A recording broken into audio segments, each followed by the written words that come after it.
shouldn't shake someone, for example, if they're holding something or their hands are in their pocket, it's called. Is there when it instantly? I would say the shaking is whenever it's possible. Okay. Is holding something, hold it with the other hand, put it down, ya akhi, yani. If I tell you that if you shake my hands, your sins will be going away, won't you put that thing down?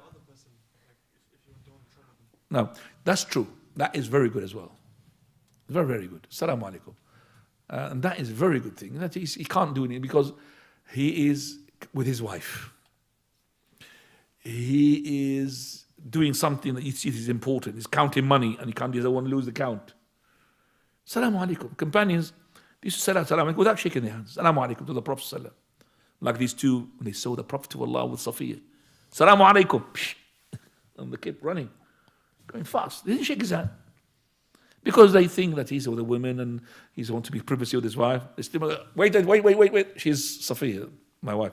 They said, subhanallah, we're going to have a doubt about you, Messenger of Allah. Oh, shaitan, he throws things into the blood. Shaitan makes you doubt. So that's why I had to clarify. But they didn't shake his hand. So this is very good. And I get this as well myself. I am coming now to the khutbah al-Jumu'ah. My khutbah is 15 past. So I come on the time, 15 past, deadline. Okay, so I come of my car, now 14 past because I parked it next to the masjid, 14 or 13 past, and I'm just putting my Arabic gown, and I'm going to put my scarf. So I'm taking up this brother is saying, Salamu alaikum, Sheikh. Salamu alaikum, Salamu alaikum. Alaikum salam. In other words, Salamu alaikum, Salamu alaikum. I'm going to be late. Why do you do that? So I take about 30 seconds, 40 seconds just to pick up what? My scarf, my abaya to put it on. So a person like you, mashallah, he's clever. He's not hasn't got the time to go and give you the shake on the hand. Salaam alaikum, go.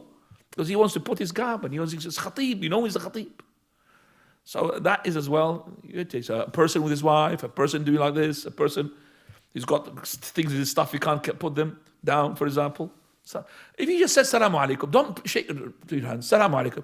If he's keen, he will put his thing, Wa alaikum salam. He's keen. But if he can't, because if he puts them down, very hard for them to pick them up again. Allahu alam. Naam. Tfadal. Yeah. How is closer?